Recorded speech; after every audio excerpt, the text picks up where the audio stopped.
Olá, bem-vindos. O objetivo dessa sessão é fornecer alguns esclarecimentos adicionais quanto a algumas diferenças existentes entre você processar um MRP dentro de um contexto de ERP e processar o MRP dentro do contexto do Drummer. Quando você processa dentro do seu ERP, normalmente nós estamos falando de um contexto de capacidade infinita. Então a rotina MRP, quando ela é processada, ela faz um balanceamento indistintamente se o produto é um item fabricado ou um item comprado. Então ele vai em todos os níveis da estrutura de produto, gerando um balanceamento e ordens de produção para um item fabricado e ordens de compra para um item comprado. Dentro do contexto do APS, o processamento do MRP não ocorre dessa forma, ele ocorre de uma forma quebrada. Então, se nós pegarmos esse processamento aqui, ó, essa sequência de processamento, a primeira etapa do nosso MRP, o que nós chamamos aqui de gestão de demanda, é onde ele vai fazer um balanceamento de acordo com as datas originais, que é aquela situação ideal, um balanceamento de todos os níveis da estrutura, começando do produto acabado até a matéria-prima. Porém, as ordens de produção, elas são geradas durante esse processamento, que são as providências.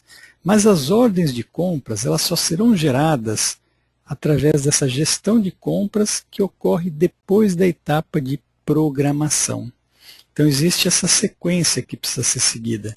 Rodamos um MRP, parte dentro da gestão de demanda, onde se faz o balanceamento dos itens fabricados e todo o processo de geração de ordens de produção. E as ordens de compra, elas só podem ser geradas depois que nós temos uma visão bem clara exatamente do momento onde aquela matéria-prima vai ser necessária, que ocorre só depois da etapa de programação.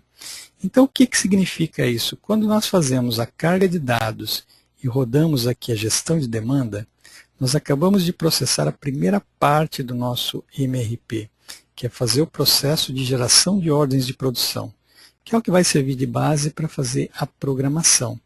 Então, durante essa primeira etapa aqui, se nós analisarmos o detalhe do plano de materiais, a hora que eu pego um produto acabado, eu consigo visualizar então as minhas necessidades, independentes ou dependentes, e todas as providências que foram geradas nessa primeira etapa do MRP, são as ordens de produção.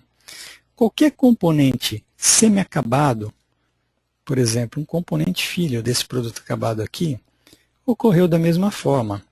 Então, do lado esquerdo aqui agora eu tenho as minhas demandas dependentes, e para fazer o balanceamento dessas demandas dependentes, o sistema sugere essas ordens de produção planejadas, porque esse componente aqui é um item fabricado. Estou sempre analisando sob a ótica aqui das datas originais. Quando nós pegamos uma matéria-prima, um item comprado, a coisa ocorre de uma forma um pouquinho diferente, vocês estão vendo? Eu estou analisando, ainda continuo analisando sobre as datas originais, eu tenho todas as minhas necessidades dessa matéria-prima aqui, geradas pela explosão dessas ordens de produção desses componentes, porém, o sistema ainda não fez o balanceamento, vocês estão vendo? Existe aqui esse saldo projetado que fica negativo, a balança está pendendo para o lado das necessidades. Existia já uma ordem de compra nesse exemplo aqui, colocada no fornecedor, porém eu já tenho demandas aqui anteriores a essa data, estão vendo? Então o sistema aqui, ó, ele já gerou as necessidades, porém ainda não fez o balanceamento aqui. Então, vocês precisam tomar cuidado, quando nós rodamos simplesmente a gestão de demanda ele faz o balanceamento para os itens fabricados, gera as necessidades de compras, porém ainda não faz aqui o balanceamento de compras, gerando as providências. Essa etapa de geração das providências, ela ocorre nesta etapa aqui que nós chamamos de gestão de compras.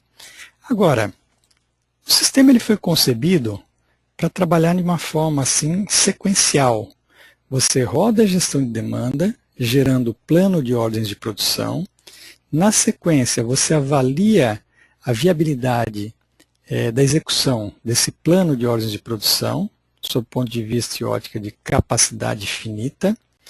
E depois que você fez a programação, o sequenciamento da produção, que agora você tem efetivamente quais as datas reprogramadas que cada matéria-prima deve ser consumida na fábrica, é que nós complementamos o trabalho do MRP através dessa gestão de compras aqui.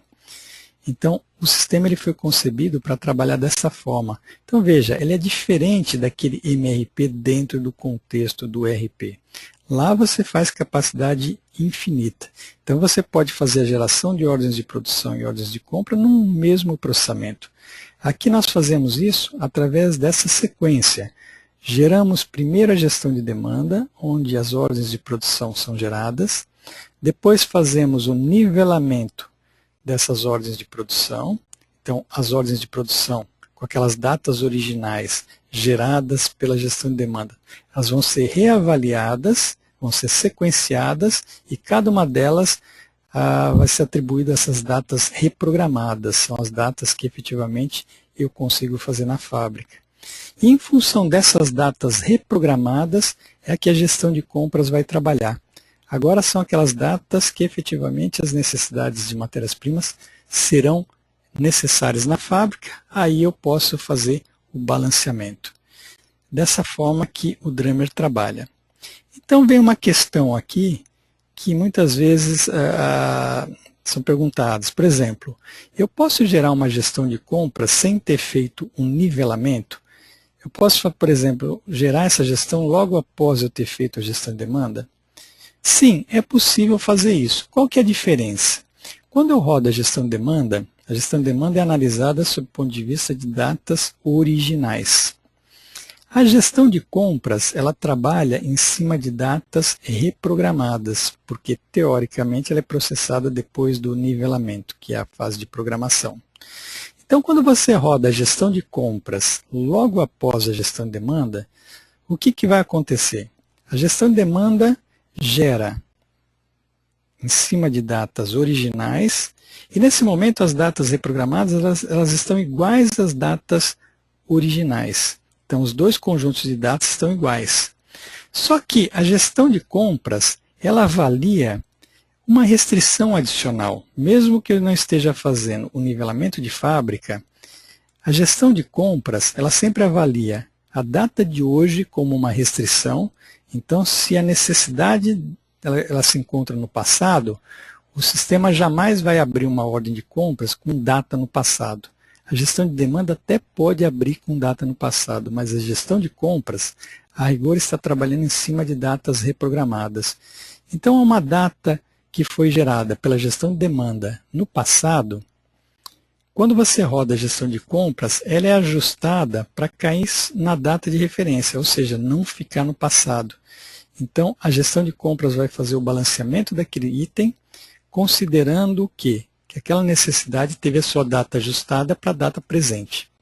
Existe ainda uma outra situação, que quando você define a matéria-prima como restritiva, ou seja, lá no cadastro de itens, você pega uma matéria-prima, por exemplo, essa W2. Aqui existe um flagzinho dizendo ela é restritiva ou não. Se você carimba ela como restritiva, significa que esse lead time aqui tem que ser cumprido, esse de 5 dias. Não tendo disponibilidade no estoque, então o sistema ele faz o quê? Independente da data que caiu a necessidade daquela matéria-prima, ele só vai conseguir balancear através da colocação de uma ordem de compras para daqui 5 dias. Então veja, mesmo que nós processemos aqui a gestão de compras logo após a gestão de demanda, ele vai fazer o balanceamento dessas matérias-primas, mas levando em conta o quê? Que aquela data original da necessidade, ela tem que ser pelo menos ajustada, levando em conta duas situações, a data de hoje e eventualmente a data de disponibilidade do material, se ela for uma matéria-prima restritiva. Então vamos fazer esse teste aqui para vocês verem como é que fica. Então veja, se eu pego aqui essa matéria-prima W2 e analiso aqui o detalhe do plano de materiais sob a forma aqui de datas originais, então aqui eu tenho as necessidades geradas para essa matéria-prima, que foram geradas pela gestão de demanda, portanto estão com datas originais. Eu não vou fazer o trabalho de nivelamento, eu vou processar a gestão de compras aqui logo na sequência. Acabei de gerar a gestão de demanda, agora eu vou gerar a gestão de compras. Então, quando eu rodo aqui a gestão de compras, teoricamente, agora eu complementei o meu trabalho de MRP. Eu fiz o MRP para os itens comprados também. Agora, olha o que acontece, pessoal. Nessa tela do detalhe de plano de materiais, quando eu estou aqui num item comprado, se eu quiser ver o balanceamento aqui, necessariamente e obrigatoriamente eu tenho que colocar as datas reprogramadas, quando é uma matéria-prima comprada. Então veja, aqui eu consigo visualizar o balanceamento aqui, tá vendo? E por que que acontece esse ponto aqui, ó? Eu não rodei o nivelamento, eu não rodei a programação. Então essas necessidades aqui, ó, já estavam com data no passado, porque eu simplesmente tinha rodado a gestão de demanda, MRP. O sistema ele nunca vai abrir uma ordem de compras com data no passado, tá vendo? Mesmo que eu não gere o nivelamento, não gere a programação de fábrica. Então ele já vai rodar aqui, vai gerar as providências a partir da data de hoje, estão vendo? Então, um pouco diferente ali do resultado da gestão de demanda, né? A gestão de demanda pode eventualmente gerar uma ordem de produção com data no passado. Como a gestão de compras vai rodar, teoricamente, depois do nivelamento, depois da programação, então não existe a possibilidade de gerar uma ordem de compras com data no passado. Então, aqui eu consigo visualizar o resultado clicando aqui nas datas reprogramadas. Se eu deixasse aqui nas datas originais, veja, ele vai mostrar aquela situação que eu não tenho providências geradas, porque as providências elas são sempre vistas com relação às datas reprogramadas, tá vendo? Então essa é uma diferença que eu gostaria de ter deixado claro aqui neste vídeo, que muitas vezes a gente processa a gestão de demanda, nós conseguimos ver todo o plano de ordens de produção geradas, porém, se eu entrar nessa tela do detalhe do plano de materiais aqui para um item comprado, logo após a gestão de demanda eu só vou ter as necessidades geradas, as providências aqui desse lado direito, só vou conseguir visualizá-las após ter processado a gestão de compras, que a rigor deve ser processada após o nivelamento. Agora, eu expliquei uma situação aqui para vocês, onde você pode, eventualmente, estar gerando uma gestão de compras logo após a gestão de demanda, sem ter feito a etapa de programação. A única diferença disso é que, necessariamente, quando você está visualizando o plano de materiais de um item comprado, você tem que visualizar com as datas reprogramadas, ok? E na geração dessas providências, mesmo sem ter feito a fase de programação ou nivelamento, duas restrições foram sempre consideradas aqui para a geração das providências dos itens comprados. É a data de hoje, a data de referência, ele não vai gerar uma ordem de compras no passado, como pode ser visto aqui. E o segundo aspecto é se eu declarei essa matéria-prima como restritiva. Se ela está como restritiva, significa que a providência, não tendo disponibilidade do estoque, vai ser no mínimo esses 5 dias aqui, ok? Então o objetivo era esse, dar esse esclarecimento adicional, e mais para frente em outros vídeos a gente vai detalhar um pouco mais essa questão da gestão de compras, mas sob ótica de ter sido processada após a etapa de programação, ok? Até a próxima, pessoal.